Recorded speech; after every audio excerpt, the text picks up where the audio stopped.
right, that could go on for a while. Experience the long-lasting freshness of Clorox Scentiva, available in Clorox Scentiva Lavender Scented Bleach. Use as directed. The Other Side of Midnight. 77 WABC. Local Spotlight. Good morrow, everyone. This is The Other Side of Midnight on 77 WABC. I'm Frank Morano. Hopefully you had a nice weekend. I certainly did. The NYPD is once again in the spotlight, and not in a good way. Interim Commissioner Thomas Donlon, just appointed 9 days ago, has had his homes searched by federal agents. They seized materials he says are unrelated to his work with the NYPD, but date back 20 years from his time as an FBI agent. Now, when Donlon was appointed, I suggested maybe it'd be better to have someone from inside the department, someone who knows the ropes. But many of you told me the NYPD needed someone from the outside to clean things up. Well, here we are with yet another scandal. This raises big questions about Mayor Eric Adams' vetting process. How did this slip through the cracks? And if Donlon is telling the truth, why didn't anyone catch this issue earlier? It's not the first time this administration's judgment has been called into question. Remember, this is Adams' third commissioner in less than a year. If Donlon has to step down, that'll make 4 commissioners in a single term, something that's never happened in the history of New York City. And here's the kicker. If Adams pressured Edward Caban to resign simply because he was under investigation, how can he justify keeping Donlon around? Is the administration just having a string of bad luck?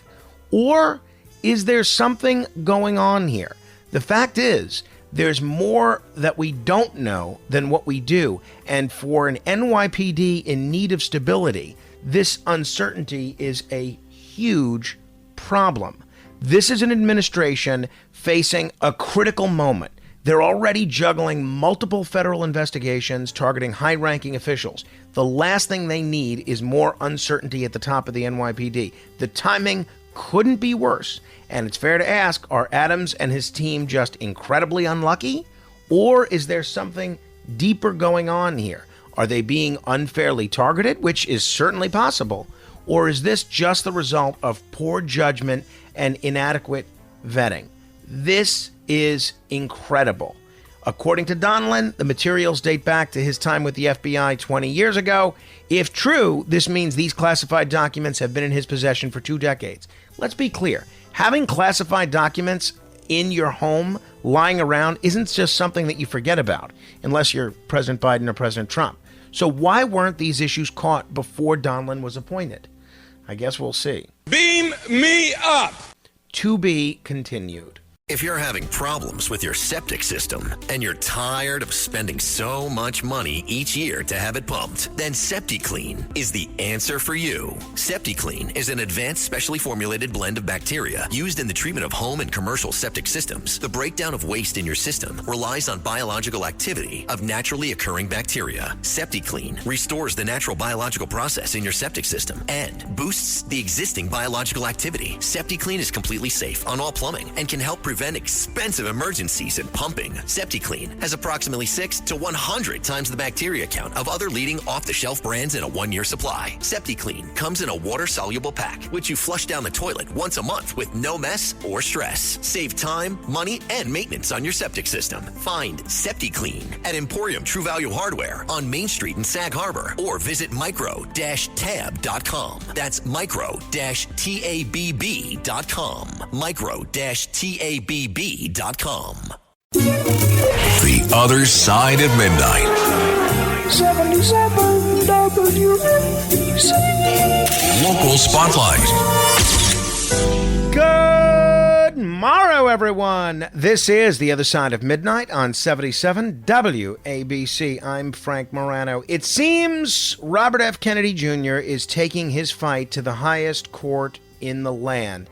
On Friday, he asked the U.S. Supreme Court to intervene and put him on the New York ballot. And let me tell you, this case isn't just about Robert F. Kennedy Jr., it's about the future of independent candidates in this country. Now, whether you love him, hate him, or have no opinion at all, the fact is Kennedy's fight is a fight for voters everywhere, but especially in New York State, where we have the most stringent ballot access laws in the whole country. Thank you, Andrew Cuomo. Last month, the New York State Supreme Court blocked him from the ballot because they claim he listed a false New York address on his petition. But hold on. 130,000 New Yorkers signed that petition to put him on the ballot, including myself, including Curtis Lewa, including, I believe, Elias and Tony. Are we really going to throw out the voice of 130,000 voters over a technicality? This issue went up to the New York Second Circuit Court of Appeals, and unfortunately, Team Kennedy lost, but they're not giving up. They've now filed a writ of injunction with the U.S. Supreme Court. Only the second time in 30 years that a case like this has gone before them. And I have to say, this is a moment where the Supreme Court needs to step up and take the case. Why? Because if this kind of nonsense becomes the norm, it spells trouble for every independent and minor candidate out there, especially in New York. Deirdre Goldfarb, chief legal counsel for Kennedy's campaign, put it best when she said, "This is the new plight of minor parties and independents." Folks, it's not just about Kennedy. It's about your right as a voter to choose from more than just the two parties who've controlled our political process for too long. Understand, if Kennedy doesn't make the ballot, New York will be the only state in the entire country that has only two choices for president. And let's be real. If RFK Jr. can be taken off the ballot like this, what's to stop them from doing it to anyone else? Doesn't matter if you agree with him or not, the right to run and the right to vote for whomever you want is at the core of our democracy. And if that right can be swept aside by some bureaucratic technicality, then none of us are safe from this sort of political shenanigans. This is a moment of truth, not just for Kennedy, but for our electoral system. If the Supreme Court refuses to take this case, it sends a loud and clear message that independent voices are welcome in theory, but not in practice. And if they do take it, it could be a game changer. Not just for RFK Jr., but for every independent candidate who dares to challenge the status quo, especially in New York. So keep your eyes on this one, folks, because it's about more than one man. It's about the future of our democracy and whether we really have a government of the people, by the people, and for the people, or just for the people who have the right connections. Beam me up! To be continued. Experience a progressive lens engineered with AI from Essilor. Powered by individual measurements of your visual behavior, a lens personalized to you by an Essilor expert. Discover Verilux XR Track and enjoy instantly sharp vision in motion and seamless transitions from near to far. Find your local Essilor expert today at Essilor.com. The Other Side of Midnight. 77 WABC. Local Spotlight. I know that a lot of people aren't necessarily into sports and baseball specifically, but I don't know how you watch what is going on with the New York Metropolitans now and not get excited. I toyed with the idea of taking a nap last night. Boy, oh boy, did that go nowhere. What an exciting game with the Mets beating the Philadelphia Phillies. The Phillies were hoping to clinch the National League East, and the Mets were hoping to solidify their place in the playoff hunt. And after getting killed on Friday, they really won a great game on Saturday. And then Sunday night, what a game. 2-1. With Diaz getting this 6-out save, meaning he pitched 2 innings. Most closers these days, especially Diaz, only pitch 1.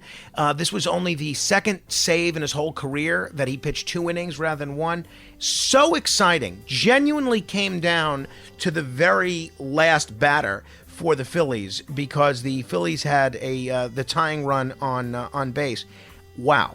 I was glad that just from an emotional perspective, aside from the fact that I'm happy the Mets won and solidified their lead over the Braves in the wild card, the Phillies had champagne ready to pop, and they were going to celebrate winning the National League East. I'm glad they didn't get to do that in Queens at Citi Field.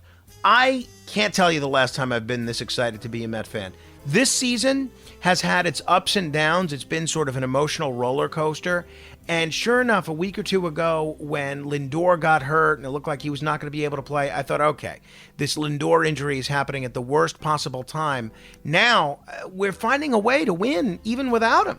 So I just can't contain my excitement as a Met fan. And I know if you're a Met fan too, you got to be excited. The Yankees are already in the playoffs, and now it's looking like the Mets are in a very, very good position. And I couldn't be more excited. I don't really like going to live sporting events anymore, but I'm telling you, if the Mets make the playoffs, which, knock on wood, they appear poised to do, I'm going to try and go to a playoff game or two, and maybe, oh maybe, we'll see another Subway Series like we haven't seen since the year 2000 with both the Mets and the Yankees in it. But what a time to be a Met fan. God bless you, Edwin Diaz, Brandon Nimmo, and the entire Met team. And last night might turn out to be Pete Alonso's last regular season at-bat at Citi Field. I hope he resigns, but certainly not looking that way at the moment. Let's go Mets. Beam me up. To be continued. Fellas, you know Degree Cool Rush deodorant, right? Well, last year they changed the formula, and guys were mad about it. One dude even started a petition. So guess what? Degree heard us, admitted they messed up, and brought the original Cool Rush scent back exactly how it was. And it's in Walmart, Target, and other stores now for under $4. So grab some and remember why its cool, crisp, and fresh scent made it the #1 men's antiperspirant for the last decade. Degree Cool Rush is back, and it smells like victory for all of us. The Other Side of Midnight. 77 WABC. Local Spotlight. Boy, oh boy, do we have a doozy for you today that's straight out of Politico, New York. It's a story that should have every New Yorker, at least every New Yorker that pays taxes, shaking their head in disbelief and demanding answers. Now, picture this. You're a mid-level state IT worker, and instead of getting your regular paycheck, you somehow manage to triple, quadruple, even quintuple your salary. Sounds like a dream, right? Well, for a few state employees, it wasn't a dream. It was reality, and it happened on our dime. Politico uncovered that 4 mid-level state IT workers in New York managed to rake in hundreds of thousands of dollars in overtime pay during and after the pandemic. We're talking about one guy named Matt Poplawski, who nearly quintupled his salary. Now, Poplawski's base salary in 2021, just over $66,000. But by the end of the year, thanks to a whopping $206,000 in overtime and another mysterious $53,000 in, quote, other pay, he walked away with a grand total of over $326,000. That's right, folks. $326,000 to do a job that was supposed to pay him just $66,000. And here's the kicker. Poplawski was spotted playing kickball while supposedly clocked in and billing overtime to the state. That's outrageous. Now, I don't know about you, but most of us don't have the luxury of collecting overtime while playing sports. And if this is what's happening with one guy, you have to wonder how many others are out there doing the exact same thing. According to Ken Girardin from the Empire Center, a fiscal watchdog group, this level of overtime abuse is scandalous. He's right, and the numbers back him up. The state's Information and Technology Services Department paid out about $3 million in overtime to just 30 employees in 2021, nearly half of the agency's entire overtime budget. It's like a gold rush, but instead of panning for nuggets, these folks are scooping up piles of taxpayer dollars. And Poplawski wasn't the only one. Over 30 other IT employees doubled their salaries through overtime, taking advantage of what can only be described as a free-for-all with our tax dollars. Let's be real. COVID was a challenging time, and yes, people needed to work long hours. But the pandemic doesn't justify this kind of outrageous spending. And according to the math, Poplawski would have had to work 18-hour days, 365 days a year to earn what he did. Does anyone honestly believe that? The response from ITS was a bunch of vague statements and non-answers. They refused to explain how Poplawski and his colleagues racked up so much overtime or even provide timesheets to back up their claim. And that's the problem, isn't it? Lack of accountability, transparency, and oversight. So, New York, it's time to blow the whistle on this one and demand better. Beam me up. To be continued. If you're having problems with your septic system and you're tired of spending so much money each year to have it pumped, then SeptiClean is the answer for you. SeptiClean is an advanced specially formulated blend of bacteria used in the treatment of home and commercial septic systems. The breakdown of waste in your system relies on biological activity of naturally occurring bacteria. SeptiClean restores the natural biological process in your septic system and boosts the existing biological activity. SeptiClean is completely safe on all plumbing and can help prevent expensive emergencies in pumping. SeptiClean has approximately 6 to 100 times the bacteria count of other leading off-the-shelf brands in a 1-year supply. SeptiClean comes in a water-soluble pack, which you flush down the toilet once a month with no mess or stress. Save time, money, and maintenance on your septic system. Find SeptiClean at Emporium True Value Hardware on Main Street in Sag Harbor or visit micro-tab.com. That's micro-tabb.com. Micro-tabb.com.